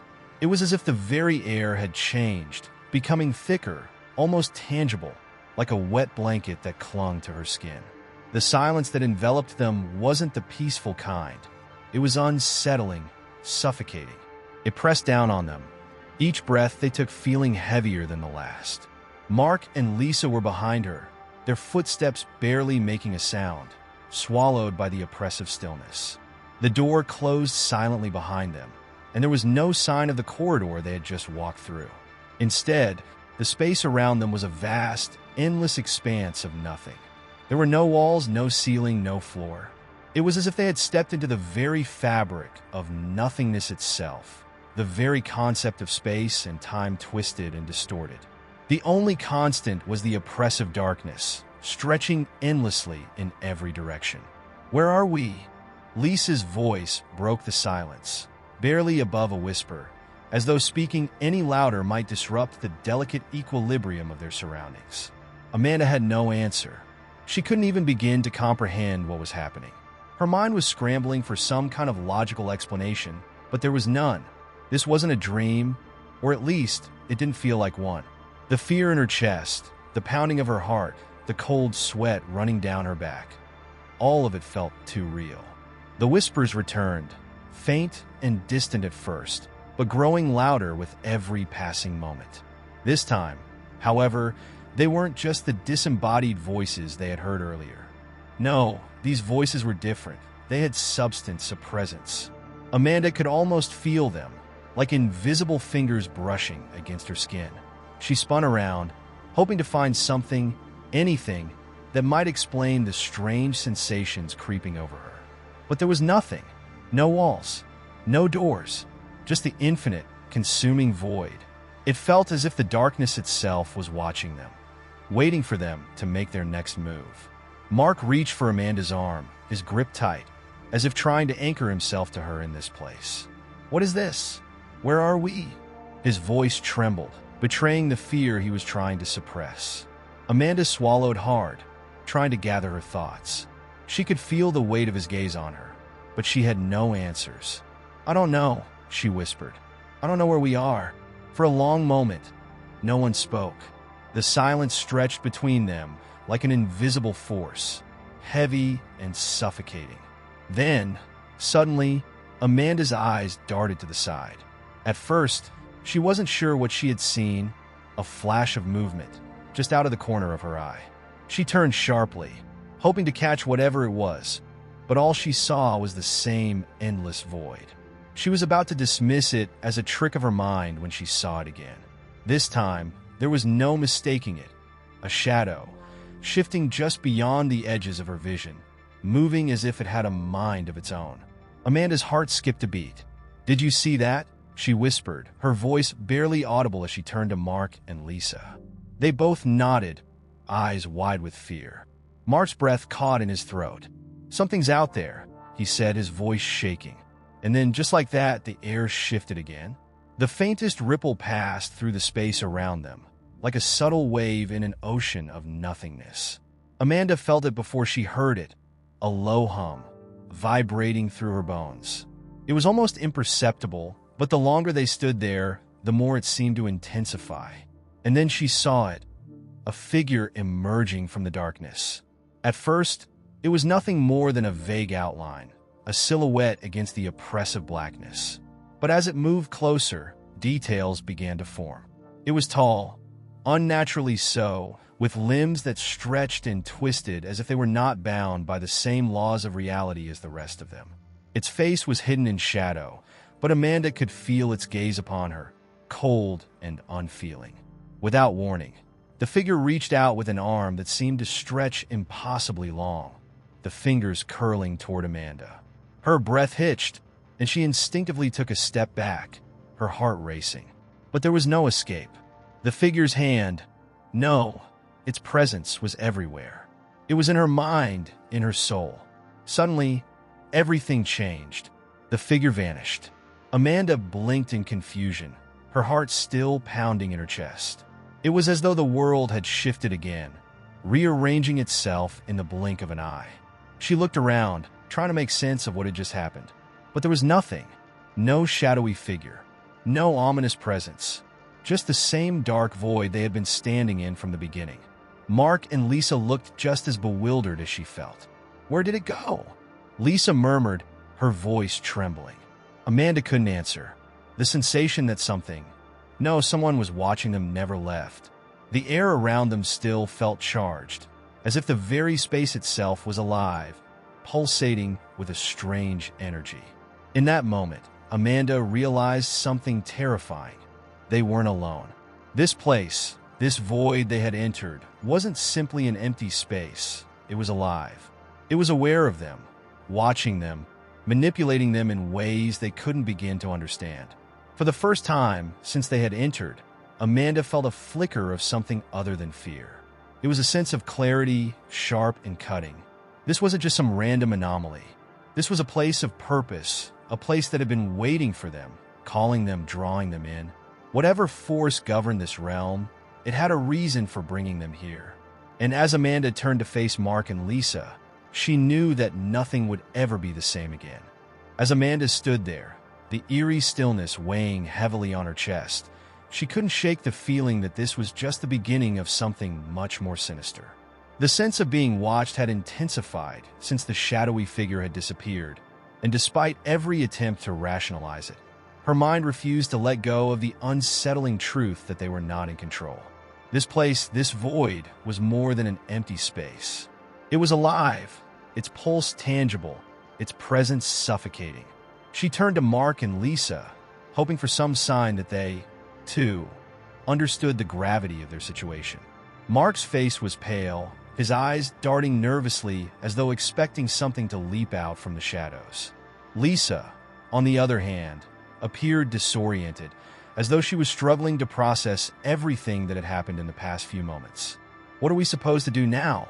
Lisa's voice was small, almost defeated. We can't just stay here. We need to find a way out. Her words were the first hint of urgency that Amanda had heard from her friend, and they seemed to break through the thick fog of disbelief that had settled over them. But despite Lisa's growing panic, Amanda had no answers to offer. There was no escape in sight, no exit, no clue as to where they were or how they had gotten there. Mark clenched his fists, as though summoning the strength to face whatever lay ahead. "We've made it this far," he said, his voice determined but laced with fear. "We need to keep going. We can't stand still. We need to find out what this place wants from us." The words felt hollow to Amanda, but she nodded in agreement. Their options were limited, and the overwhelming feeling of uncertainty demanded that they push forward, no matter the cost. They couldn't afford to stand still, waiting for whatever force was pulling at them to reveal itself. Not when the very air around them felt charged with a dark, inexplicable energy. As they moved through the void, the silence grew more oppressive, each footstep echoing as if it were swallowed by the darkness. Time had no meaning here, and Amanda couldn't tell if they had been walking for minutes, hours, or days. Her thoughts seemed to stretch and distort with every step, as though the fabric of reality itself had been bent and twisted beyond recognition. The faint whispers she had heard earlier had grown louder again, but this time, they seemed to be speaking directly to her. "You shouldn't be here. You've been warned." The voice was low and indistinct, like a distant murmur just beyond comprehension. Amanda's pulse quickened, but she didn't stop walking. She couldn't afford to. If she did, she feared she might be trapped here forever, ensnared in the suffocating grasp of the void. "What is that?" Mark's voice broke through her thoughts, his eyes scanning the seemingly endless expanse of darkness. "Do you hear that?" "I hear it," Amanda replied, her voice strained. "But I don't know what it means. I think it's trying to warn us, but warn us from what?" Lisa shook her head, her face pale with fear. "This doesn't make any sense. How can something speak to us from out there? We need to get out of here. Now." But as they continued forward, The whispers grew louder and more distinct. "You've ignored the signs," they said. "You've ignored the warnings." Amanda shivered. The words were clear now, and with each phrase, the weight of the situation began to dawn on her. They had been so focused on trying to escape, so determined to outrun whatever had brought them to this place, that they had failed to acknowledge the subtle signs they had been given all along. The strange occurrences at the airport, the inexplicable glitches in time and space, the warnings that they had brushed aside, thinking they were just coincidental anomalies. But now, standing in this dark void, Amanda realized how wrong they had been. The universe, this place, had been trying to warn them from the start. They had failed to heed the signs, and now they were paying the price. Lisa's voice cracked with panic. "Amanda, what are we supposed to do? This can't be happening. None of this makes any sense." Amanda took a deep breath, forcing herself to calm her racing thoughts. She needed to think clearly, to make sense of what was happening before they lost any more ground. But the whispers didn't stop. They circled her, pressing in from all sides, relentless in their taunting. "Why did you ignore us?" the voice hissed. "Now you must face the consequences." Her heart pounded in her chest. Consequences? What did that mean? Amanda's thoughts were interrupted by a sudden sound. Footsteps, heavy and deliberate, echoing through the endless darkness. The hairs on the back of her neck stood on end. It was too quiet, too still for anyone to be walking around them. Yet the sound grew louder, closer. Someone or something was approaching. A figure materialized from the shadows, slowly at first, and then more rapidly, as though it had been waiting for the right moment to reveal itself. This figure was different from the shadow they had encountered earlier. It was humanoid in shape, but its features were distorted, twisted beyond recognition. Its face was a blank canvas. No eyes, no mouth, just an expanse of smooth, pale skin. It reached out toward them, its arms elongating unnaturally, as if it were trying to touch them, to draw them closer. "Run!" Mark shouted, his voice breaking. But it was too late. The figure lunged forward, its grasp impossibly swift. In that moment, Amanda understood what the whispers had been warning them about all along. They had entered a place where time and space no longer had control. A place where reality itself was fluid, ever-changing, and unforgiving. There was no escaping the consequences of their actions. And as the figure's fingers closed around Amanda's wrist, she realized just how far they had already fallen into the void. The air around Amanda grew thick as the figure's grasp tightened around her wrist. Its touch was cold, sending a shock of icy dread through her entire body. She could feel her pulse racing, her heart pounding in her ears, and for a moment, everything seemed to slow down. The whispers that had taunted them earlier now filled the air with a menacing hum, rising in volume as if the very fabric of this void was feeding on their fear. The coldness of the figure's hand seeped into her skin, spreading through her arm like poison, freezing her to the spot. "Let go of her!" Mark shouted, his voice raw with terror. He grabbed at the figure's arm, trying to pry it away from Amanda, but his efforts were futile. The figure didn't even acknowledge his attempts. It seemed as though they were not even present in this space. Nothing more than phantoms, echoes in an indifferent universe. Amanda's vision blurred as she struggled to break free, the figure's grip unrelenting. She was unable to move, unable to speak. All she could do was stare into the blank, featureless face of the entity that held her. Its presence was overwhelming, suffocating, and she could feel the weight of her own mortality pressing down on her. "Why are you doing this?" Amanda managed to gasp, her voice barely a whisper. The figure remained silent, its features unreadable. It felt as though it was not an entity that acted out of malice, but rather something far more ancient, an impartial force that carried out its purpose without question or emotion. Lisa screamed from behind her, the desperation in her voice only intensifying the oppressive atmosphere. "We haven't done anything. Why are you doing this to us?" But the figure didn't respond to her either. It just stood there, its cold fingers wrapped around Amanda's wrist as though it were waiting for something. Amanda's mind raced, searching for any possible way to break free from this nightmarish grasp. But as she struggled, The whispers seemed to grow louder, their meaning more distinct. Escape is not free, they murmured in unison. Nothing in this place is ever free. Amanda's heart sank as she began to understand the grim reality of their situation. For the first time, she realized that they were not simply lost in a strange, alien environment. They were part of something much bigger, something far more malevolent. This place, this void, was not just a location, it was a trap. A prison designed to hold souls like theirs, souls who had ventured too far, made the wrong choices, and now had to pay the price for their ignorance. The figure's grip tightened once more, and Amanda gasped in pain. The cold seeped deeper, as if it were freezing her very essence, stripping her of her humanity. In that moment, she realized that this wasn't just about physical escape. It was about survival in a place where time and space held no meaning. It was about paying the price for the choices they had made, for the decisions they had failed to question. The universe, or whatever force controlled this void, had not been sending them warnings for no reason. They had ignored those warnings, dismissed them as absurdities, and now they were paying for it. Mark was still trying to pull the figure off Amanda, but his efforts only seemed to drain him further. With each tug, he looked more and more exhausted, as though the very act of fighting this entity was stealing his strength. His face had paled to an unhealthy shade, his eyes wide with fear and disbelief. "Amanda!" Mark cried, his voice cracking. "We have to do something. We have to fight back."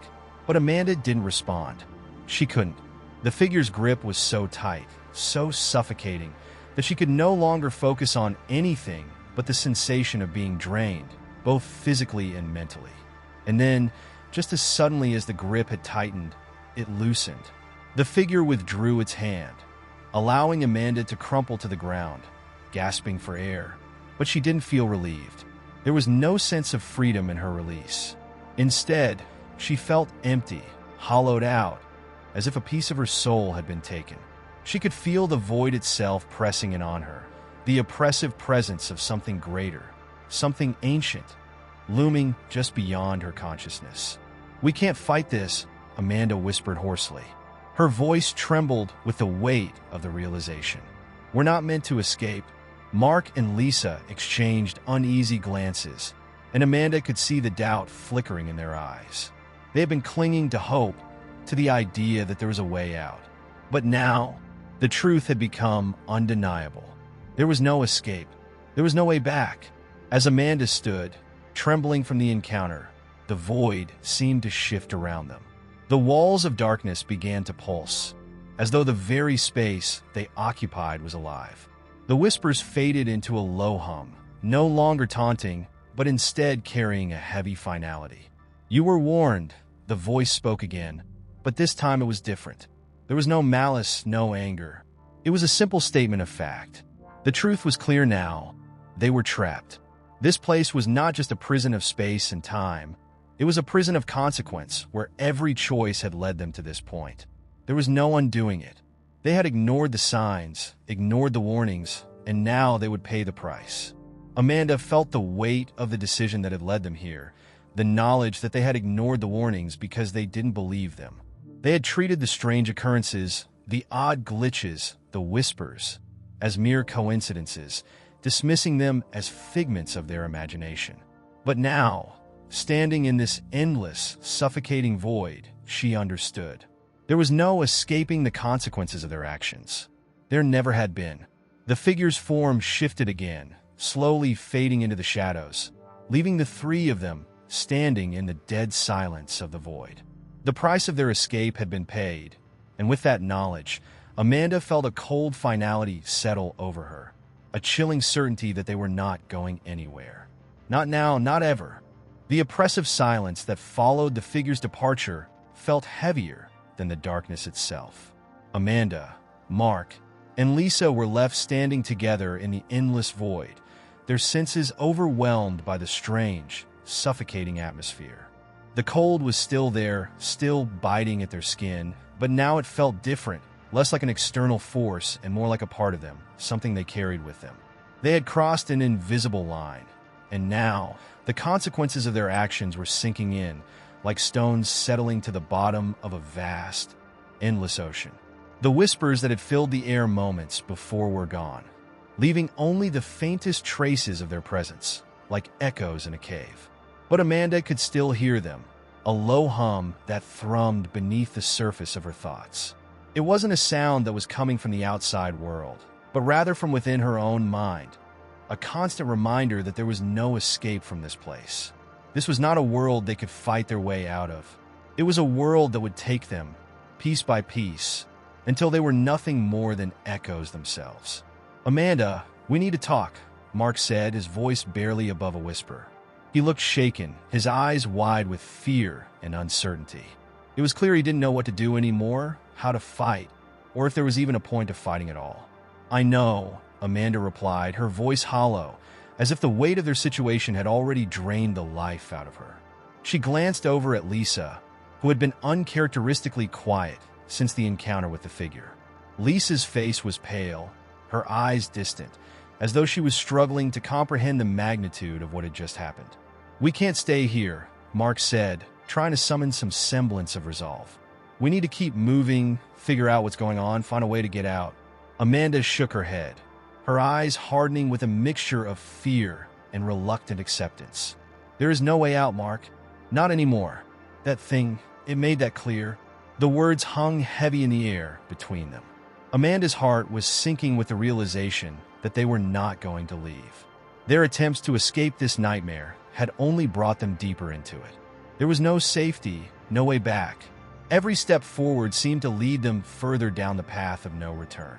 A long silence stretched out as they stood in place, trapped in their own thoughts. It was a silence that felt suffocating, as though the void itself was waiting for them to give in to its will. The reality of their situation was starting to settle in, and Amanda could feel the weight of it pressing on her chest. There was no way out of this place. There was no escape from the consequences of their decisions. Lisa finally spoke, her voice trembling but steady. "So what now? Are we just supposed to accept this? To just disappear?" Amanda met Lisa's gaze, her eyes filled with a mixture of sorrow and anger. "I don't know, Lisa, but what I do know is that we've crossed a line. We've ignored the warnings, and now we're paying the price." Mark shook his head, frustration evident in his expression. "No, there has to be something we can do. There's always a way out, right? There's always a choice, a way to fix things." Amanda looked at him, her gaze sharp. "You heard the whispers, Mark. Escape is not free. There's no fixing this. There's no way to undo what's been done." The words hung in the air like a death sentence. Amanda could see the disbelief in Mark's eyes, but she knew deep down that he could no longer deny the truth. There was no way out. They were trapped, and the only thing left was to survive, if survival was even possible in a place like this.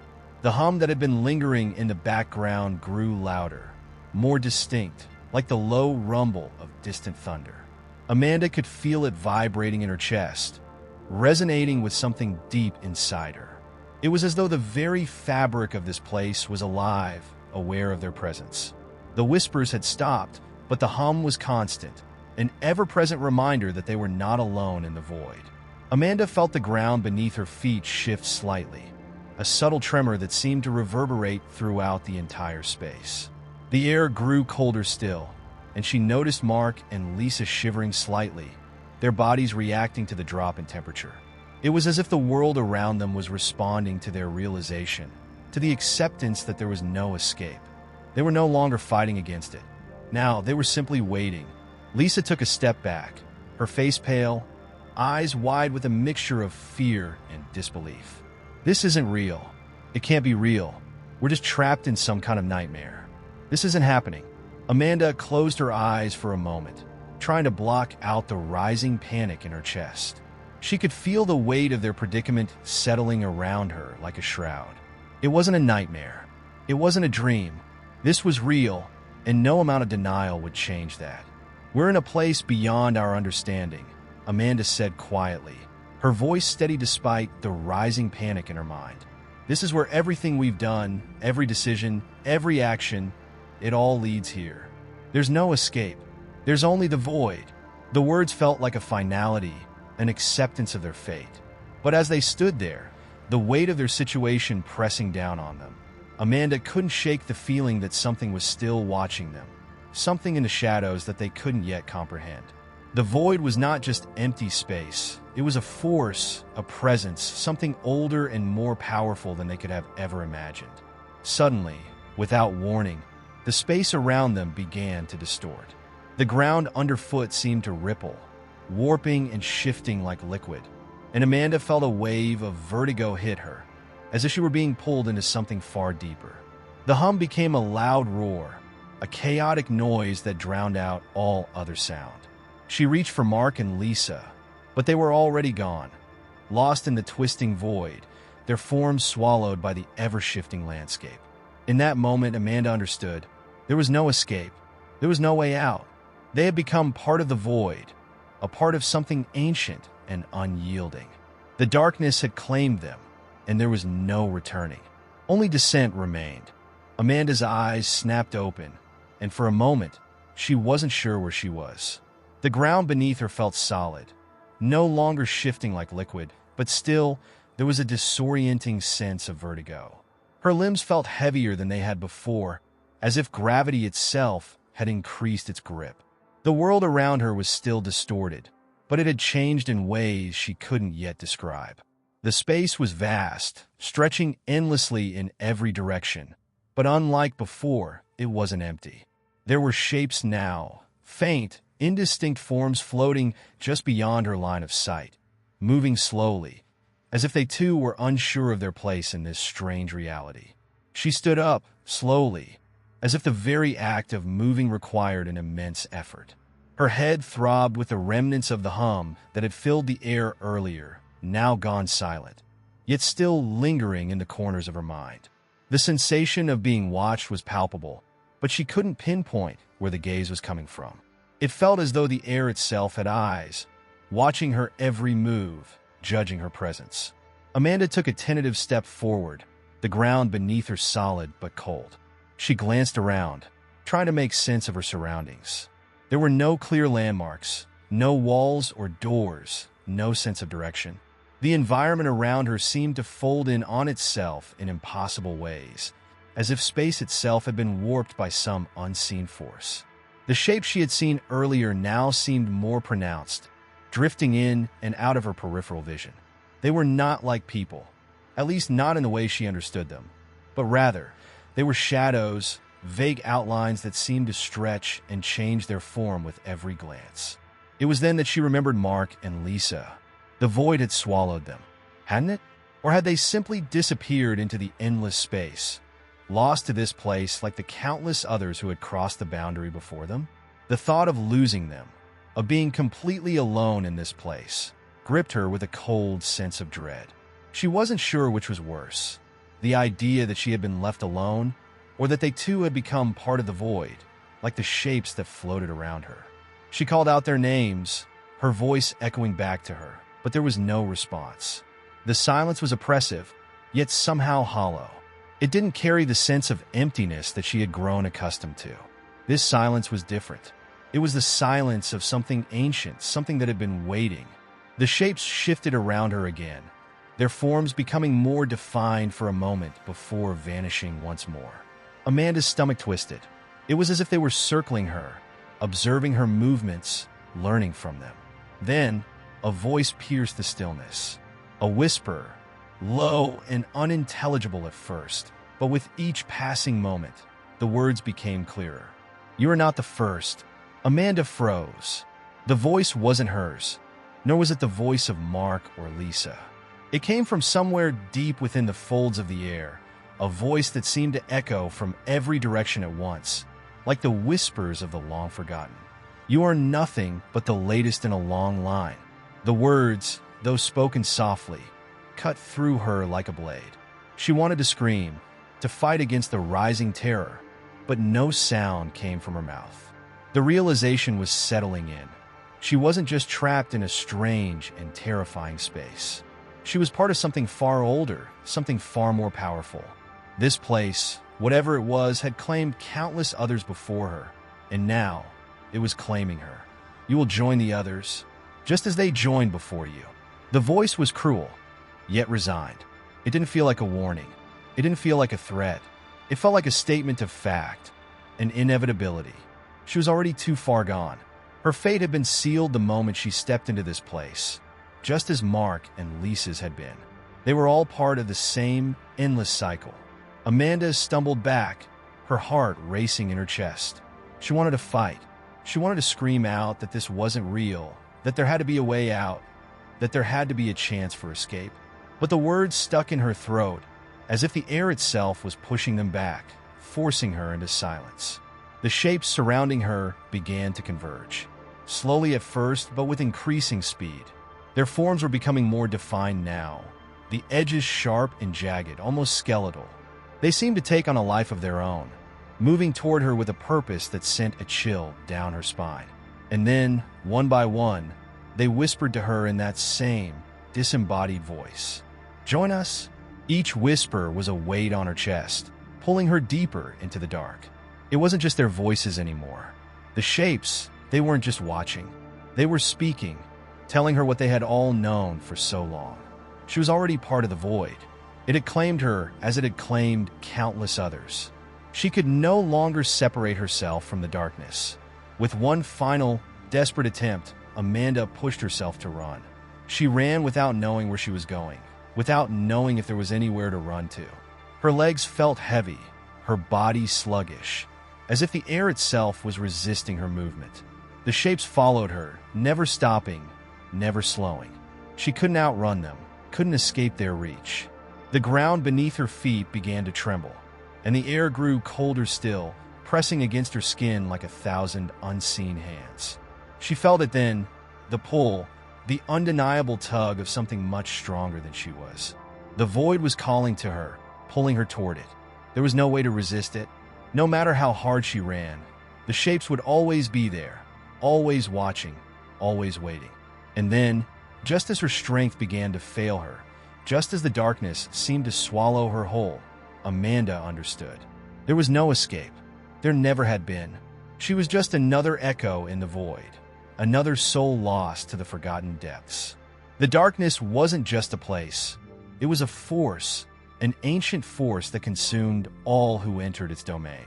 And in that moment, Amanda became one of them, one of the forgotten, a whisper in the endless darkness, waiting for the next to join.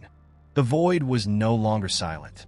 It no longer felt as though it were just a place of endless emptiness. There was something else now, an energy, a pulse like the heartbeat of something vast, something incomprehensible. Amanda had become part of that rhythm, though she hadn't fully understood it until now. The shapes that had once drifted aimlessly around her were now more distinct, more deliberate. They weren't just watching anymore. They were waiting, just like the voice had said. But waiting for what? Amanda's mind was clouded, her thoughts slow and fractured. Yet fragments of clarity began to break through the haze. She could still feel her body, still sense her presence in this unending darkness. But there was no escape. None. She could not run from this place. And for the first time since her arrival, she wondered if she had ever been free at all. Perhaps this was her true state, this perpetual entrapment within the void, this suffocating stillness. The shapes around her began to shift once again. They were closer now, not just drifting in the periphery, but closing in, forming a ring around her. As they moved, their outlines began to sharpen, revealing faint features, human-like, but not human. Their faces were blurred, as though someone had tried to capture a human expression and then erased the defining features, leaving behind only the remnants of a soul. They had no eyes, no mouths, but their presence was overwhelming. They were a part of her now, and she a part of them. The pulse of the void seemed to sync with the rhythm of her own heartbeat. She felt her pulse quicken, the pressure building in her chest. Something was happening. Something was awakening within her, within this place. It was as if the very fabric of the void was coming alive, reacting to her presence, to the presence of the others who had joined her in the shadows. She reached out instinctively, as though the motion would somehow break the barrier that held her. Her hand met cold, invisible resistance, but when she pushed harder, a crack appeared. Faint at first, but then widening with each passing second. It was like a veil, a membrane between realities, and it was breaking. She wasn't sure if she was ready for what lay beyond it, but the pull toward the crack was too strong to ignore. With a sudden rush, the shapes around her surged forward, their forms becoming more fluid, more human-like in their movements. They didn't speak, but their intentions were clear. They weren't allowing her to escape. They were drawing her back, pulling her into the depths, reminding her that once you entered the void, there was no leaving. Amanda's breath caught in her throat as a new figure emerged from the darkness. This one was different. Unlike the others, it wasn't a shadow, nor was it a vague outline. It was solid, tangible. Its face was unfamiliar, yet somehow she knew it. It was the face of someone who had been lost to the void long before she arrived, a face frozen in a moment of time, suspended in the same limbo as herself. The figure stepped forward, its features becoming more defined with each step until it was standing right in front of her. It was neither hostile nor comforting, just an unblinking, emotionless presence. The figure raised its hand toward her, and the very air seemed to shift. She felt her body stiffen, as though the presence of this being was both a call and a warning, beckoning her toward an inevitable fate. You were never meant to escape. The voice, deep and resonant, came from the figure, but it wasn't spoken in a traditional sense. It vibrated through the air, through her mind, resonating in every fiber of her being. Amanda wanted to scream, but no sound came out. Her body refused to move, trapped in a paralysis that seemed to originate deep within the void. The figure's hand reached out and touched her forehead. It was cold, but not in a way that felt physical. It was as if the touch transcended the idea of touch altogether. Her mind recoiled, and in that moment, she was flooded with memories, not her own, but the memories of all those who had been claimed by the void before her. She saw their faces, their struggles, their acceptance of the darkness. She felt their fear, their anger, their helplessness, and in the center of it all was the same feeling she was now experiencing: desperation. In an instant, the memories stopped. The pressure in her chest grew heavier, suffocating, and Amanda was aware that she was not alone in her despair. The figures, no, the souls of the lost, were all around her now, closing in, sharing in her suffering. They were connected to her, and she to them. There was no escape from this unending cycle. This place was their home, and it was hers now too. The figure stepped back, and Amanda's body jerked violently. She gasped for air, her lungs burning with the need for oxygen, but there was no air. There was only the suffocating weight of the void pressing in on her, filling her chest with the unbearable sensation of drowning. The shapes around her began to move again, their presence suffocating, drowning her in their weight. "You will join us, Amanda." The voice, not of the figure, but of the void itself, echoed in her mind. There was no escape, no possibility of freedom. The crack she had seen earlier had vanished, replaced by an unbreakable wall of darkness. Amanda collapsed to the ground, her body trembling uncontrollably. She wasn't sure if she was still alive or if she had already crossed over into the endless abyss. But it no longer mattered. She understood now. The void was not just a place, but a prison, and there was no release from it, no way out. It was a trap, a cycle that consumed everything it touched. And as the figures closed in around her, Amanda realized the truth. She was not an anomaly in this place. She was part of its design. Just like the others, she had been absorbed into the eternal cycle of the void. She would never escape, and in time, her face, her soul, would join the others, a whisper in the darkness. Forever lost, forever forgotten. As the dark curtain of the void began to close in around Amanda, she felt the last of her resistance slip away. She no longer struggled against the weight of the darkness. Instead, she surrendered. For the first time since her arrival, the ever-pressing fear that had once gripped her heart began to ebb, replaced by a strange, overwhelming calm. It was as if, in her acceptance, she had finally come to terms with the reality of her existence here. The figure that had once held her in such a paralyzing grasp seemed to vanish as quickly as it had appeared, leaving only the echoes of its voice behind. In this strange state of surrender, Amanda's mind opened. She felt as though she were floating, not within her own body, but within the very fabric of this incomprehensible void. She was no longer trapped. She was part of something larger, something more profound. The weight that had once held her down had dissolved into the fabric of the void itself. It was not oppressive anymore. It was simply there, and in its presence, she felt a terrifying clarity. The faces of the lost souls were no longer blurred. They were now fully visible to her. They hovered around her, a silent sea of the forgotten, each one reflecting the same calm that she had come to embrace. They did not speak, but their presence was not one of malice. Instead, there was an unspoken understanding among them. They had found peace within the void. They were no longer prisoners of fear, nor were they desperate to escape. They had learned that there was no purpose in fighting the inevitable. They had accepted it, and in doing so, had found an eerie tranquility. But amidst this unsettling peace, Amanda's thoughts drifted back to the airport, the place where it all began. She thought of the people she had once known, the family she had lost, the friends she had left behind. She remembered the frantic voices on the other end of the phone, the sudden vanishing of everything she knew. The airport had felt like a place of transition, a space where life and death blurred. It had been the threshold she had crossed unknowingly, the point where her existence had irrevocably shifted. It was a portal, but to where? To this place, this endless darkness, or to something more? The answer came, not in words, but in an overwhelming vision. She saw the airport once again, but this time it was different. The walls seemed to stretch on infinitely, the gates leading to places she would never go, the people who passed through it, walking shadows, their lives, stories unwritten. It was as though the airport had always been more than just a terminal for the living. It was a gateway to something far darker. The transient passengers who came and went were unaware that their paths were guided not by fate, but by something else entirely. The void, which had once seemed like a foreign, distant entity, was everywhere. The airport was simply a reflection of the forces at play behind the scenes, a place that symbolized the crossing of thresholds, both literal and metaphorical. Amanda's mind grappled with this realization.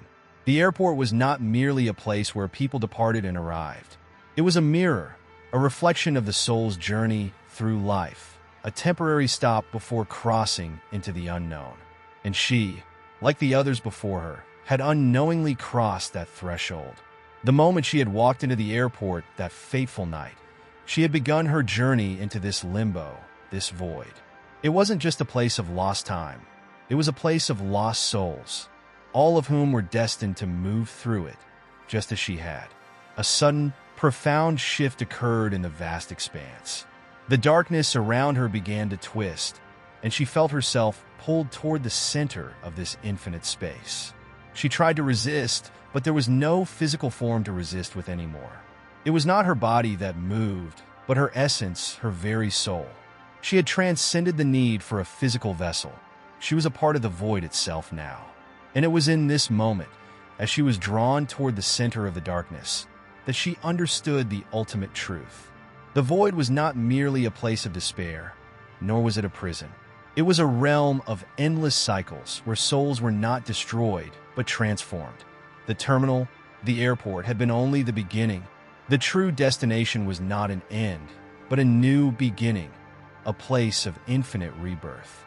Every soul that crossed into the void would eventually find its way out, not through death, but through transformation. They would be reformed, reshaped into something new, something beyond their human comprehension.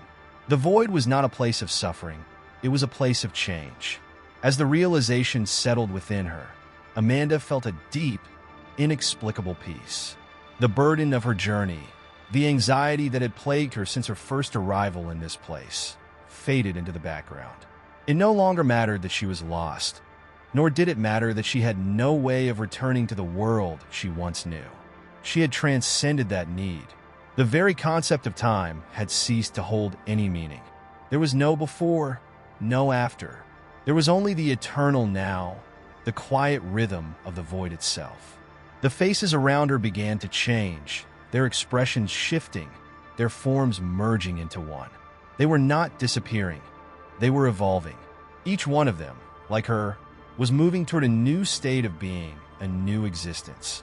They were not individuals anymore, but parts of a larger whole, bound together by the same unbreakable force that had drawn them all here. And Amanda, now fully aware of her place within this cosmic machine, felt herself merge with them. She was no longer separate. She was part of the great cycle, part of the eternal dance that was both beginning and ending at once. In that moment, Amanda's existence in the void was no longer one of fear or isolation. It was a state of being, one that transcended the need for comprehension. She had become a part of the infinite flow, and the airport, the place where it all began, was just a fleeting memory now. It no longer mattered. The echoes of her past life had faded, but they had been replaced by something far more profound. The final echo of the void rang through her consciousness, and Amanda understood. The cycle had no true end. There was no beginning, no final destination. There was only the continuous, eternal journey through the infinite, an endless unfolding of time and existence. And in this understanding, she found peace, not in the resolution of the journey, but in the acceptance of the journey itself. And so, the darkness enveloped her once again.